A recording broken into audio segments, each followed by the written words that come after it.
joljole e jagaragal hammadi arti pettoji o tawri bammakko maayi te ko on goto hulno nden on maayi tan hammadi salti aynoyde baali ɗo rewno fof o woppi baali maayi ha laaɓi o wonti nalanke wuuro jamma fof ko hirde hesere nden kaw makko nani no wayi joni ni wonde o boni o gollata o wonti coolo o woppi baali mabɓe maayi ha laaɓi on ummi wuuro mumen ari wajade mo o noddi hammadi o wi baɗam ara jawten seeɗa saabu lelawal ɓerɗe ko haaldude kadi neɗɗo dañiranno wandu koso sowru mum saggitana ɗum jinmi wiide ko mi nani ko mbadduɗa e nene ma ko mettimo ko bamma maayi a woppi baali fof maayi ha laaɓi koɓe paggino e nder duuɓi on gonti wasɓe kono andu yumma ko rokka waja baba ko rokka waja kono sembe ma so rokkima wajatama so sagara heeɓi hakkille cellal heeɓi hunde fof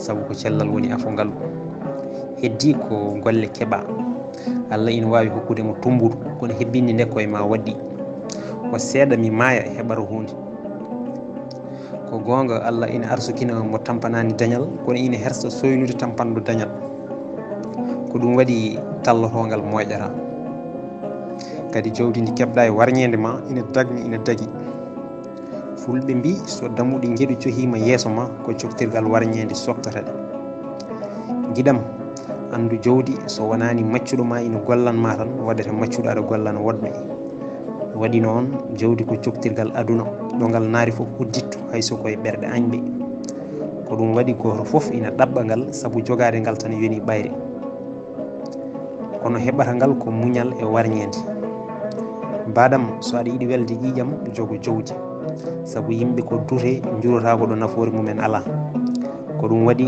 lawol galle galo fomuro so ɗiggani ne maytata a yejjiri fulɓe ne mbiya ɓiɓɓe galo ngi hitto mbaddu koye keeceje e tenkoɓe waɗi ɗum ko jawdi so ngaalu suurima e galle gille mbiɗuma woppata kam ɗo so basal natiri damal gille jaltira henorde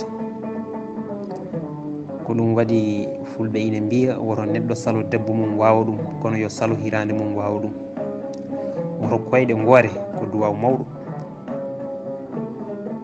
o haali haw tampi kono tawi hammadi ko jooliɗo ha gasi ko wagginta ɗum ko foof ko dow rewi ɗum nofru ndu nanata so wona jimol ɓernde nde yiyata so wona ko fati e nalankagu tan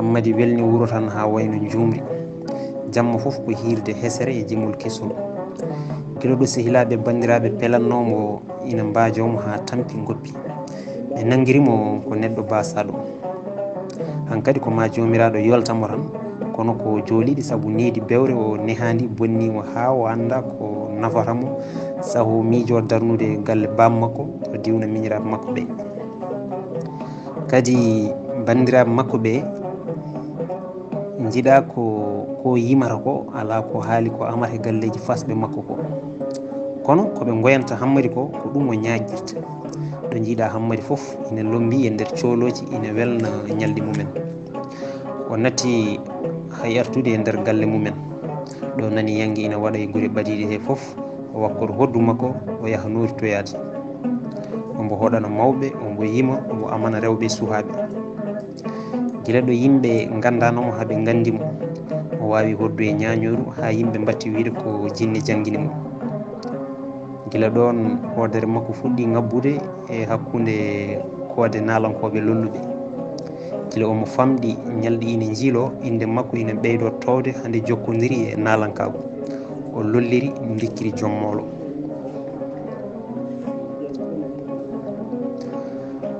o homtori nalankagu makko haw watti wiide ko kanko woni sarif nalankoɓe kala nalanke garɗo e sahitayi ina yiiɗi wadde hirde alay saago fawodira e makko hokkamo ko soodi simme wonti kala nalanke garɗo ɗon e wuuro he o nelaɗe mum cooloji makko yo nanggoy ɗum haadayi so hokkaniɓe so waɗi hirde tan kamɓene ɓe mbaɗan hirde e sara mum ɓe bonna ko yimanno so hokkiɓe ɓe jaaha ɓe cooda hen simme sukara ɓe mballa ɗum ha hirde mum weela nden ɓooyi nalankoɓe foof gandi fiyaku hammadi e cooloji mum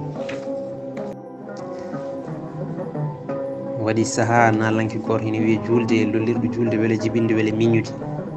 E on saha julde ina dari e hakkude cagatagal mum, ina joli ina nawdi ngari e ƴiƴam mbaadi e yontede timmude e tagade silade e lay silade wawde yimde e amde welde dande e mandade lollude e wawde lollinde so manore so yennore. Darande makko tan ina fooɗonomo yiɗɓe ala ko haali nde o yimi walla o ami. Nden o nani Hammadi hatti nalankoɓe foof yimde ɗon e wuuro he, o ummi guure goɗɗuɗe o ari gam ittude pomte Hammadi ɗe, o holla ɗum ala ko wawi e nalankagu ngu nodditto ngu. O jippi gorko ina wiye Dulo ko galo tedduɗo. Nde joloji Hammadi tini garal julde ɓe jeehi nangoyde mbo hadayi. Julde sali hokkudeɓe wi ɓe jeehe mbiyon Sarif moon komi koɗo mum yo ar o salminami o addanorami hadayam. Ɓe kooti ɓe kalani Hammadi. Nden hiiri dikiri ñanti tekke mum habbi lefol boɗowol e tinde ɗisi hen sigi ndaw ngati jarrugal mum sowmi e cowloji ñañoɓe ina cawdi ɗum ina nangoye haday mum to julde. Sarif ina yabba ina daɗɗita ina ñaaƴa haaɓe jetti. Julde ummi dari totti Hammadi jungo e ɓe calmodira. Ñañoɓe ina dasa juuɗe e tufde ɓurde welde. Nden julde yi o Sarif e rewoɓe mum o tawi kamɓe foof ala hen jettiɗo duuɓi nogas kono ñañoji mabɓe ɗi ina ɓendi eɗe beeli ha ɓurti. Kono hankkadi o haali ko addimo yimɓe foof nani o wawa ruttirade konngol makko. O doni e jalkiddeɓe o ronki nangude hoore makko e jaleɗe ñantugal Hammadi ngal, kono omo andi ko nguɗo cuus gaccagu nalanke jogorɗo wonde o ummotto nde lolla. O wi ko an woni Sarif o. Hammadi wi ko min woni dikiri joom mawlo Sarif wuuro ngo, garmi ko salmindema e ɗabɓude hadayam. Julde jali wi min noon ko nangudem haday ittomi guila guure amen. Dikiri ina haala ina amna koyngal yecciti e yimɓeɓe ina lemo ina moosa. O wi nde wuuro ngo ina jogori welde hande ina jogori welde jamma hande belgol ngol yejjirta e aduna. Julde wi mbiɗa sikki ɗum. Dulo deyi koɗo mum wi famodire mabɓe tan dokkaɓe koɓe coodi goro ɓe jaaha. Julde sali ha woni. Ɓe mbi tawde o jogui ko ñañowo goto, enen mbaɗen ñañoji tati cuɓuɗen bacce aali e galo mbondi e guelel kuurowo ɓuuri wawde ñañde. Ɓe pewni ñañoji mabɓe ɓe paadi ha julde doori toon hirde mum. Guure ɓadiɗe foof gari noritade hirde julde nde. Rewɓe keeñi deftikirade mumen law. Nden yeehi ha yimɓe kirti julde doori hirde mum ina yima ina ama. Hammadi en gacci ha hirde julde nde fuɗɗi welde. Ɓe gari ha e sara julde en ɓe peŋi ɗon hirde mabɓe. Bacce e galo e guelel guurodiri koye ɓe tuggi tufde wotere ɓe daasi juuɗe ñuñago majji seeki weeyo. Dikiri joom mawlo eri on dande mum nde hono mum e belgol ala e on yonta. Omo yima wuuro ngo hono hojom tawi dande makko nde fooɗi noppi yimɓe julde. Ɓe batti yeeƴade e heɗade dande yimore nde. Kelle rewɓe foɓɓannoɓe batti lurde saabu ɓe batti heɗade dande Hammadi nde ɓe donki foɓɓude ko yuɓɓi. Fulɓe ina mbiya so nalanke gamowo gooli wuuro ko foɓɓoɓe jaaɓi. Ɗon e ɗon cuhlon wuuro dogi payi to Hammadi. Julde eti fottude ɓerɗe yeeɓoɓe mum ronki ha woni. Heddi yimɓeɓe ina gummoro goto goto ina payi to Hammadi haaɓe gasi. Heddi julde e ñañowo mum e yimɓe galle tan ina jooɗi. Julde darti e gamri fusi hirde makko. O jooɗi ombo yeeɗo dande Hammadi nde ina seeka deƴre jammagu e belgol ɓurtugol. Ina jenga tan dande nde ina ɓeydo towde e welde. Ɓe pooli julde polgu bongu. Nde wendu guinta tawi o dogi o ɓenni guure goɗɗe. Ɓe cikkima julde yetno wuuro ngo. Hammadi wi so yennigo mami yennumo jennol o wonta jar hunde aduna ala ko haali nalankagu ngu nodditto ngu. suuɗo polgu nana e leydi he fof wonde hammadi fooli julde ko ɗo ñeeñɓe nalankoɓe fof ɓolti hammadi o tabirini hoore makko e nder ñeeñɓe e nalankoɓe garɗo e diwan he fof ko ma famodire makko wonti jombajo fof mo hammadi arani e dewgal mum wayata ɗum kono waɗani yangue ni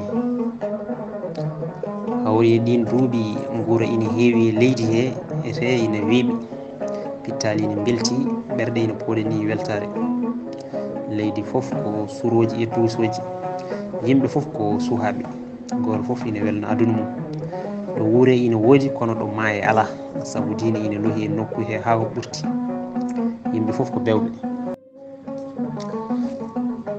waɗi goto e ñalawmaji weltare huɓtitini leydi ndi fof no cincirɗe nangue huɓtitinirta jogli ni tumande jomiraɗo hokki amiru mabɓe ɓiɗɗo nde wonno o leeli dañde ɓiɗɗo haw fefti dañde ɓesgu caggal ɗum Allah weltidirimo ɓiɗɗo yimɓe bandiraɓe sehilaɓe fof beltudi e makko oɗo beela foti mawnude moƴƴuɓe leydi ndi fof gaari hawrude e inde nde gam weltanade amiru hirsi gayi e jawɗi ha keewi rewɓe amiru nelani hammadi nden hammadi heeɓi nduɗo noddandu ɗum mawni e makko sanne sanne o welti ha ɓurti ombo yaha omo miijo min hammadi rewɓe amiru nelanami yomi ar mi hawra e inde ɓiyu men min hammadi hay dammude galle amiru gudditinama yeesam mbiɗa jabɓe o galle joni dey ɗum yoni hiɗedemi e wondemi nalanke mawɗo yo ñeeñɓe nalankoɓe nden koye mumen so yiɗi jiiɗi hisde moɓi cohloji makko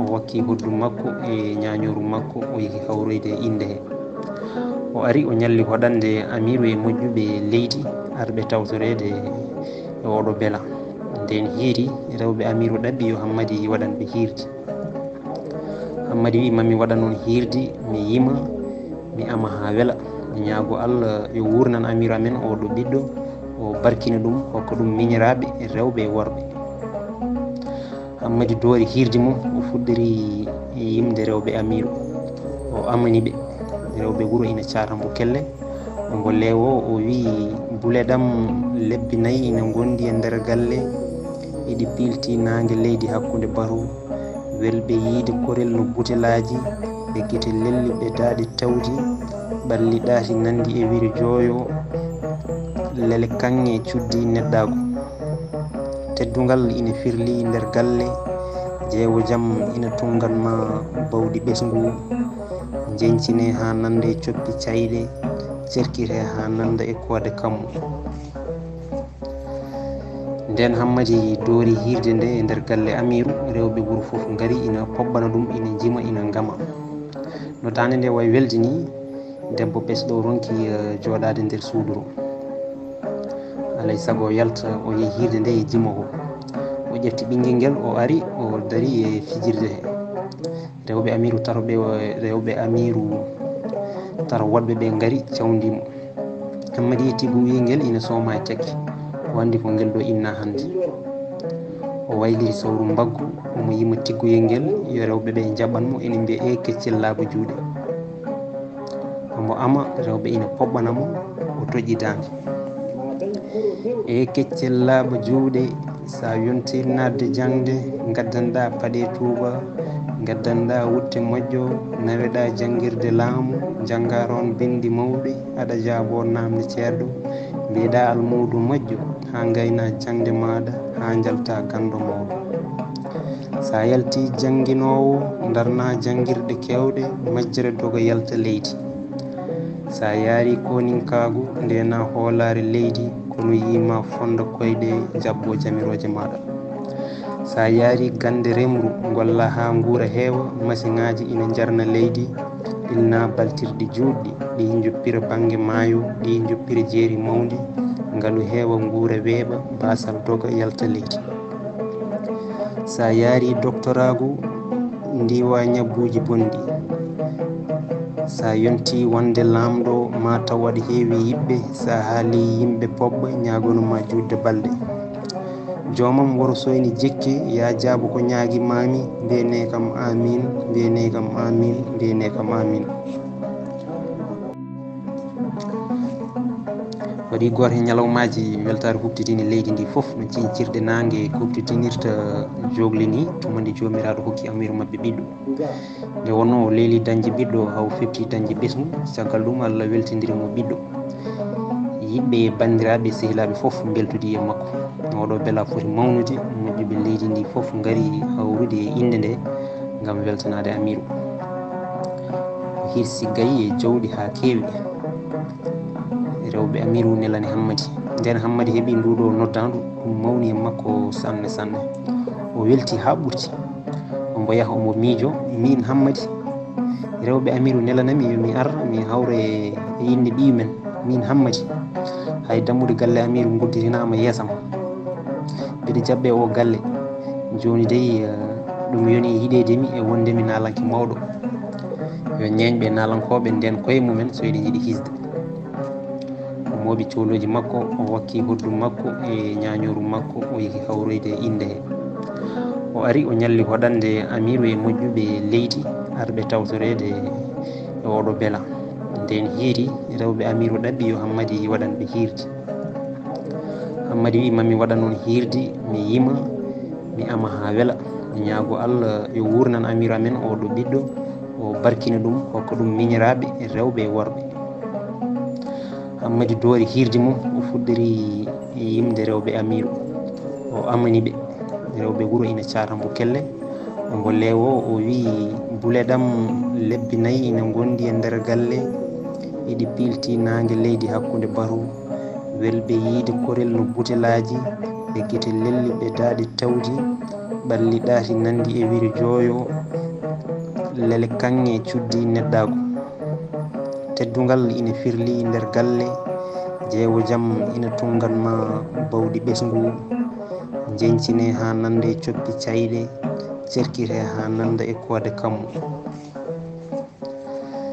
nden hammadi doori hirde nde e nder galle amiru rewɓe wuuro foof gaari ina pobbana ɗum ina jima ina gama no dande nde way welde ni debbo ɓesɗo ronki joɗade nder suuduro alay saago yalta o yeehi hirde nde e jima o ƴefti ɓinguel ngel o ari o dari e fijirde he rewɓe amiru taroɓe rewɓe amiru taro woɗɓe ɓe gaari cawdimo hammadi yetti guyel ina sooma e tekke o andi ko ngel ɗo inna hande o wayliti sawru mbaggu omo yima tigguyel ngel yo rewɓe ɓe jaɓanmo ene mbiya e keccel laaɓa juuɗe omo ama rewɓe ina poɓɓanamo o toƴƴi dande e keccel laaɓa juuɗe sa yontir nadde jangde gaddanɗa paɗe tuuba gaddanɗa wutte moƴƴo naweɗa jangguirde laamu janggaron bindi mawɗi aɗa jaabo namde ceerɗo mbiyeɗa almudu moƴƴo ha gayna jangde maɗa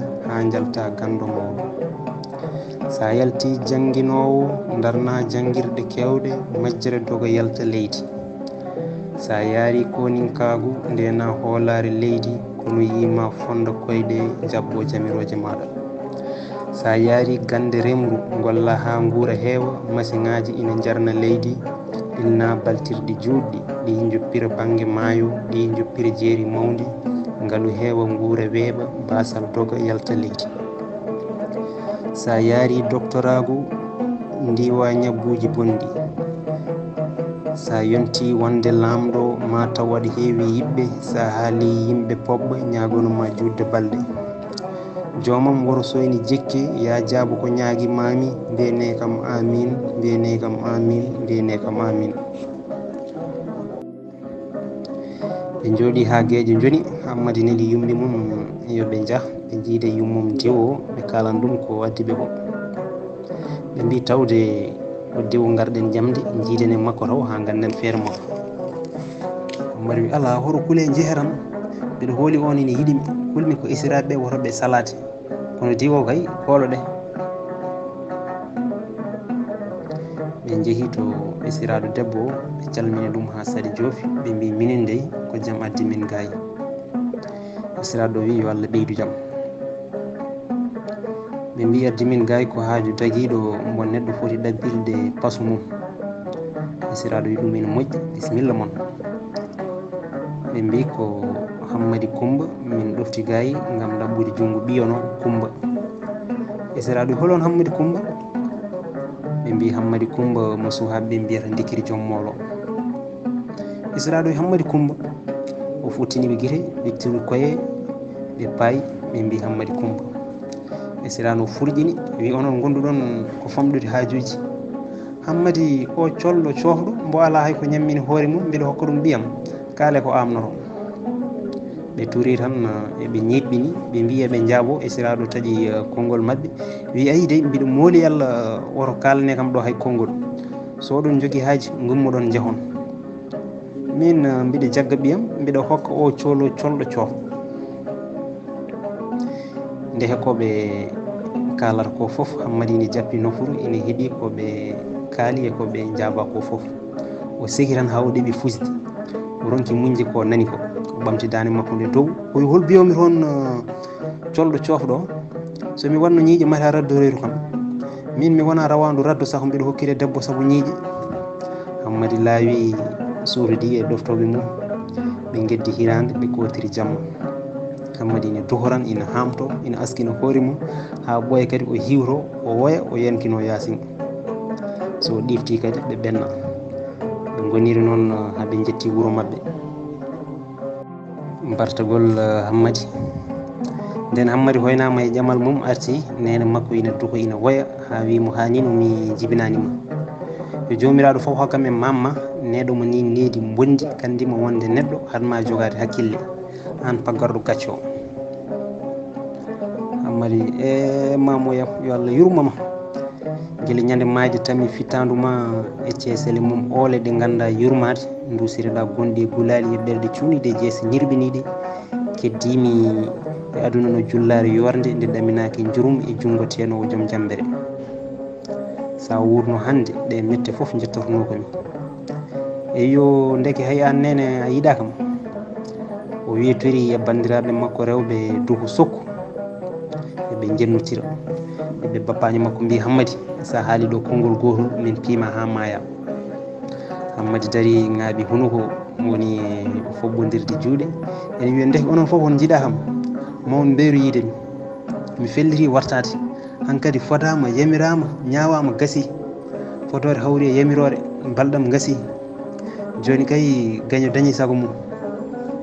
Ko mbayel nene makko wi hanino taw bartiɗa ko adi ɗam ɗo koyeram yettakima, kono ka kulɗo reedu a suusa wartade. Hammadi wi an kay jooɗo tan a wasi ɓiɗɗo, mami warto bartugol bongol jiya ɗum ne ko joni.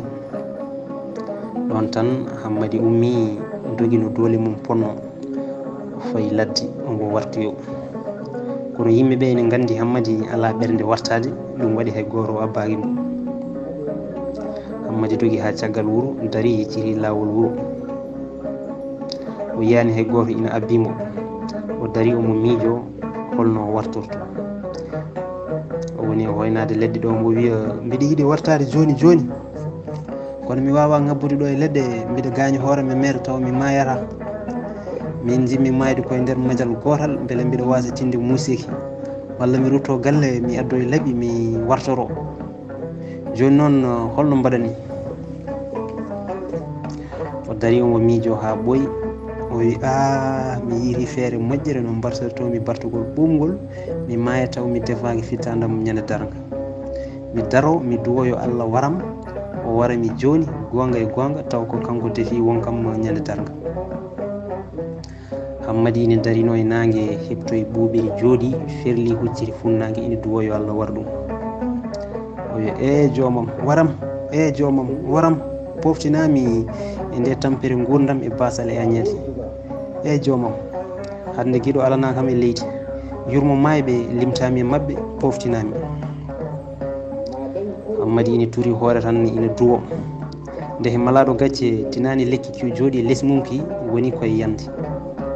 Hendu soyi tan lekki ki ŋaƴƴi, o ɓamti hoore o yiiƙi wuuro tan o girñiti o dogi o daroyi to, o hoyni asaman o ɓiñi ɗum tondu, o wi Allah ko ɗum nde mbawɗa, ko ñagade duwaw bonɗo warde ganji, kono wona hokkude jawdi walla fartange e jamal. Hammadi dari ina woya ina ndaara lawol faade wuuro haw soyni mawɗo goto ina ara ina abbimo. Mawɗo ko sehil bammakko guila e cuhako. Hammadi acci haw fandi yankini yasin mum puyɗo. Mawɗo dasiron Hammadi ha becci mum kaali rok, o foɗi ɗum o fatiri wuro. Dikiri ina dase ina namto e daƴƴe coɓɓoƴƴi ina luuka ma acce warto. Nde tawno mawɗo ina andi Hammadi ko wiyata ina waɗa ko alana ɗum pellital, ina weeɓi tefde sabu yiɗi tan kombo funtodiri ha daña no hotiri wuro. O wi Hammadi, mata wona jiɗɗa ko wartade. Hammadi woppam ha jiya mi wartoɗo joni. O wi ara mi holluma no bartotoɗa. Hammadi hollam hami warto joni. O wi mbaɗata ko ni, ara war añɓe ma, caggal ɗum sa yiɗi bartuɗa tawa woppani jalol caggal ma. Hammadi ɗenƴi futtini guiti wi mi waraɓe.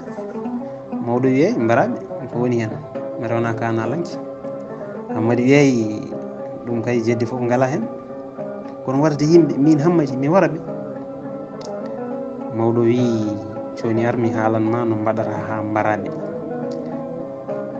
Mbaɗata ko ngara ko hen wuro, so nangue muti mbaɗa hirde jennaɓe kamɓe e isiraɓe ma ɓe kabɗaɓe foof bonna inde mabɓe ha aduna foof nana. Wona a hoyniɓe, neɗɗo nantuɗo inde mum ina weeɓi yennude, sibu kala ko mbiɗa ɗum ina yawi saktade. Ɗum woni a wariɓe kadi a sotti tewma, a sotti bande en. Caggal ɗum so tawi ko mayde ɓuranma gurdam, sa yiiɗi bartuɗa taw minen kam ma itti min e gacce, kono sa wartima kay a hokki añɓe ma saago mumen. Hammadi dari heeɗi ha mawɗo jofni konngol mum.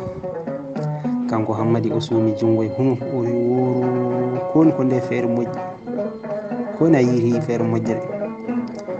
Mawɗo wi ko ni nalanke habtorto añɓe e habdiɓe mum, kono wona wiide ina warto. Hammadi wi joni kay ko kalɗa foof mi jaaɓi, joni kay a jarama, koni a yiiri feere moƴƴere, kono ganda guila joni somi yenniɓe ɓe peran leydi ndi foof. Mawɗo wi soɓe peeri yoɓe jaa. Hammadi e bappaji mum deggodiri garti wuro. Ɗum noon bandiraɓe musidɓe sehilaɓe, ko ɗo katten hannde no wonde so Allah jaaɓi jokken e hirde Hammadi nde eko woni yeeso mon so Allah jaaɓi. Non Allah jarama, on jarama.